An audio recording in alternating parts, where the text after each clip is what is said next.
السلام علیکم ورحمۃ اللہ وبرکاتہ، نحمدہ ونصلی علی رسولہ الکریم، اما بعد فاعوذ باللہ من الشیطان الرجیم، بسم اللہ الرحمن الرحیم، رب اشرح لی صدری ویسر لی امری واحلل عقدۃ من لسانی یفقہوا قولی۔ اللہ یستہزئ بہم، اللہ ان کا مذاق اڑاتا ہے۔ ایسے لوگ بچ کے کہاں جائیں گے؟ اب آپ دیکھیے کہ اللہ سبحانہ تعالیٰ اپنے سچے مومنوں کا کیسے دفاع کرتے ہیں، اپنے پیاروں کا کیسے دفاع کرتے ہیں۔ تم میرے بندوں کا مذاق اڑاتے ہو، آؤ میں تمہاری خبر لیتا ہوں۔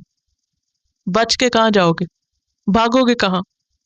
سورۃ الحج کی ایک آیت میں آتا ہے ان اللہ یدافع عن الذین آمنوا، اللہ ایمان والوں کا دفاع کرتا ہے، ایمان والوں کو پروٹیکٹ کرتا ہے، ایمان والوں کی حفاظت کرتا ہے۔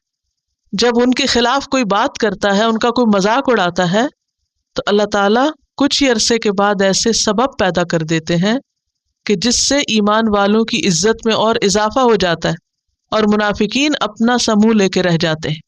اللہ یستہزئ بہم، اور یہ بھی زبان کا ایک اسٹائل ہے، اللہ مذاق اڑاتا ہے۔ بظاہر تو دیکھنے لگتا ہے کہ ہائے اللہ تعالیٰ جو اتنی بڑی ہستی ہے وہ بھی کسی کا مذاق اڑائیں گے، کیونکہ مذاق اڑانا کوئی اچھی عادتوں میں نہیں ہے نا۔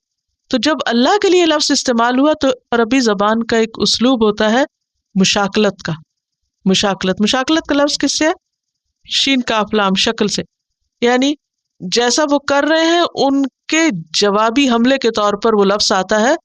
اور اللہ کے لیے جب یہ لفظ آیا تو یہ نیگیٹو سینس میں نہیں آیا بلکہ بدلہ لینے کے معنوں میں آیا، یعنی اللہ ان سے بدلہ لیتا ہے، اللہ ان کا مذاق اڑاتا ہے، یعنی اللہ ان سے بدلہ لیتا ہے یا لے گا۔ دنیا میں ایسے لوگ جو کسی کا مذاق اڑائیں، کسی نہ کسی دن ان کا بھی مذاق بن کے رہتا ہے۔ عام روزمرہ زندگی میں بھی آپ دیکھیں، جو لوگ دوسروں کا مذاق کرتے ہیں، دوسروں کی توہین کرتے ہیں، وہ کہیں نہ کہیں خود بھی پھنس جاتے ہیں۔ لیکن سب سے بڑا مذاق تو ان کے ساتھ قیامت کے دن ہوگا۔ انہیں کہا جائے گا آؤ جنت کی طرف، جب وہ آنے لگیں گے تو ایک دم دروازے بند کر دیے جائیں گے اور اپنا سموں لے کے دیکھتے رہیں گے، اور انہیں بتایا جائے گا کل تم دنیا میں ایمان والوں کے ساتھ مذاق کرتے، یہ اس کا بدلہ ہے آج۔ وَيَمُدُّهُمْ، اور ان کو مہلت دے رہا ہے، ان کو ڈھیل دے رہا ہے۔ اللہ دنیا میں فوراً نہیں پکڑتا منافقوں کو، بلکہ کیا کرتا ہے؟ ان کے غلط کاموں میں ان کو چھوڑے ہوئے، اچھا کر لو، اور جتنے دن ہیں دنیا کے کر لو جو کرتے ہو۔ بعض اوقات ایسا ہوتا ہے نا، ایک شخص غلط کام کر رہا ہوتا ہے اور ہم سوچتے ہیں اس کی پکڑ کیوں نہیں ہو جاتی۔ اللہ کا یہ طریقہ ہے کہ دنیا میں اس نے ہم سب کو امتحان کے لیے بھیجا ہے، جو اچھا کرے اس کو بھی موقع مل رہا ہے، اور جو غلط کرے اس کو بھی چانس دیا جا رہا ہے۔ اچھا کرنے والے تو خوب اچھا کر لے، اور جو برا کر رہا ہے تو بھی خوب کر لے، تاکہ کل قیامت کے دن پھر جو کرو گے ویسا ہی انجام پاؤ گے، ویسا ہی تم کو ملے گا۔ وَيَمُدُّهُمْ، کیسے مہلت دے رہا ہے ان کو؟ فی طغیانہم، ان کی سرکشی میں، یعنی یہ ان کی سرکشی ہے نا کہ ایمان والوں کو وہ دھوکہ دیتے ہیں اور بے وقوف سمجھتے ہیں اور ان کا مذاق اڑاتے ہیں، تو اللہ تعالیٰ ان کو چانس دے رہا ہے کہ وہ جو کر رہے ہیں کرتے رہیں، یا مہون وہ اندھے بنے پھرتے ہیں۔ اور بہت دفعہ ایسا ہوتا ہے کہ انسان دنیا میں غلط کام کرتا ہے لیکن اس کی پکڑ نہیں ہوتی، اور وہ سمجھتا ہے کہ میرا کچھ نہیں جاتا، اور اس طرح وہ مزید شیر ہو جاتا ہے غلط کام کرنے میں۔ دیکھیں نا، عام طور پہ ایسا ہوتا ہے اگر آپ کو غلط کام کرے اور فوراً کوئی مصیبت آ جائے تو آپ توبہ استغفار کرنے لگتے ہیں، اوہ میں نے کوئی غلطی کی ہے، اور پھر توبہ کرتے ہیں اور پھر آئندہ کے لیے اس سے باز آتے ہیں۔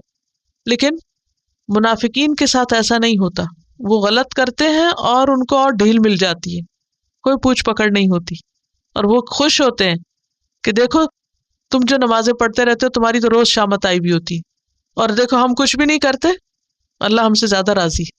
اور اس طرح وہ پروو کرتے رہتے ہیں کہ ہماری غلط حرکتیں درست ہیں۔ ہوتا ہے نا ایسے، کچھ لوگ اپنی غلطیوں کو درست ثابت کرتے ہیں، کس طرح؟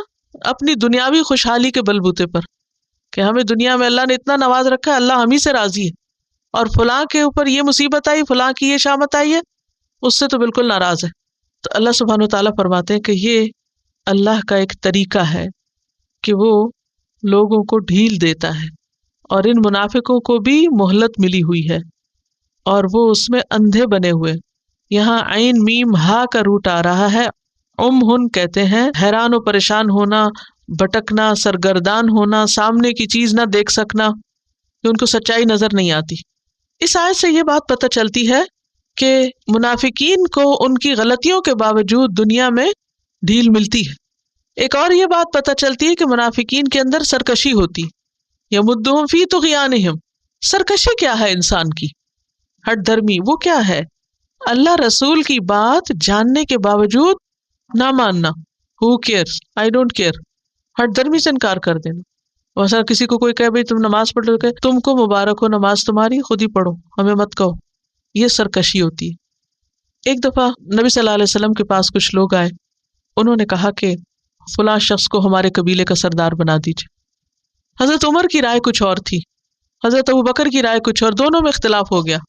اور ایسا ہو جاتا ہے، دو قریب عزیز دوست بھی آپس میں بعض اوقات ڈس ایگری کر جاتے ہیں. اچھا ان دونوں میں جب اختلاف ہو رہا تھا تو نبی صلی اللہ علیہ وسلم بیٹھے ہوئے تھے اسی مجلس میں، آپس میں ان کی آوازیں بلند ہو گئیں. پتہ نا بعض اوقات بات کرتے کرتے اونچی آوازیں ہو گئیں. اللہ سبحانہ وتعالیٰ نے یہ آیت اتاری، یا ایھا الذین آمنوا لا تقدموا بین یدی اللہ ورسولہ واتقوا اللہ ان اللہ سمیع علیم. سورۃ الحجرات کی پہلی آیت ہے. اے لوگو جو ایمان لائے ہو، اللہ اور اس کے رسول سے آگے مت بڑھو اور اللہ سے ڈرو، بے شک اللہ سننے والا جاننے والا ہے. اس کے بعد حضرت عمر کی آواز اتنی آہستہ ہو گئی آپ کی مجلس میں کہ جب بیٹھتے تھے تو بعض اوقات پوری طرح سنے نہیں جاتے تھے. یہ ہوتے ایمان والے فوراً اپنا عمل بدلتے ہیں، لیکن منافقین کا طرز عمل فرق ہوتا ہے.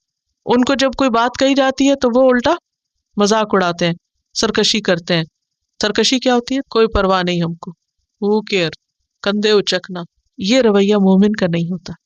بات یہ ہے کہ ہم سب نے تو کچھ مینرز، کچھ اخلاق، کچھ آداب اپنے آباء و اجداد سے سیکھے، مسلمان گھرانوں میں پیدا ہوئے. لیکن آپ کے بچے جس ماحول میں ہیں وہاں پیمانے بہت فرق. بعض اوقات ہم اپنے بچوں کی ایسی بدتمیزیاں دیکھ کے خوش ہو رہے ہوتے ہیں کہ یہ بہت انٹیلیجنٹ جنریشن ہے، بہت بولڈ، بہت بے باک اور بہت اسٹریٹ فارورڈ، اور ہر بات سامنے کہہ دیتی ہے، اور یہ بڑی سچائی اور بڑی اچھی بات ہے. یاد رکھیے سچائی اپنی جگہ، لیکن سرکشی بھی منافقت کی علامت ہے. ایمان والوں کے اندر اخلاق ہوتا ہے، لہٰذا ہم سب کو اس پر خود بھی توجہ دینی چاہیے اور اپنی نسلوں کے لیے بھی فکر مند ہونا چاہیے. بدتمیزی اور بد اخلاقی مومن کی شان نہیں ہوتی. منافق کے اندر دو خوبیاں نہیں ہوتی، ایک دین کی سمجھ اور دوسرے اچھا اخلاق. منافق نہ دین کو سمجھتا ہے اور نہ اس کے اندر اچھا اخلاق ہوتا ہے. سبحانک اللہم وبحمدک نشہد ان لا الہ الا انت نستغفرک ونتوب الیک. السلام علیکم ورحمۃ اللہ وبرکاتہ.